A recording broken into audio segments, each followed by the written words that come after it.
ஒரு மாடு தன்னோட கூட்டத்திலிருந்து பிரிஞ்சு தனியா வந்து திரும்பி போறதுக்கு வழி தெரியாம சுத்திட்டு இருந்தது.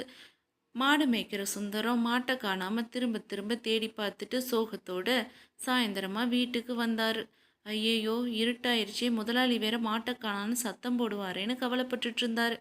அவர் ஆசையா வளர்த்த நாய்க்குட்டி தன்னோட முதலாளி இப்படி சோகமா இருக்கிறத பார்த்துட்டு அதுவாவே ஒருவேளை மாட்டு காணாம போயிருக்குமோ, நம்ம போய் தேடி நம்ம சுந்தரத்துக்கு ஹெல்ப் பண்ணுவோன்னு போச்சு. இருட்டானதும் நாய்க்குட்டியும் காணாம சுந்தரம் ரொம்ப கவலைப்பட்டாரு. ஆனா நாய் தன்னோட அதீத கூர்மையான காதுகளையும் மோப்ப சக்தியும் பயன்படுத்தி மாடு கத்துற திசையை கண்டுபிடிச்சு அந்த பக்கமா போய் மாட்டை கண்டுபிடிச்சுது. அதுக்கப்புறம் மாட்டை கூட்டிக்கிட்டு ஊரு பக்கம் வந்தது. ஊருக்குள்ள மாடும் நாய்க்குட்டியும் ஒட்டுக்கா வரதை பார்த்து சுந்தரம் ரொம்ப சந்தோஷப்பட்டாரு. மறக்காம சேனலை சப்ஸ்கிரைப் பண்ணுங்க. தேங்க்யூ.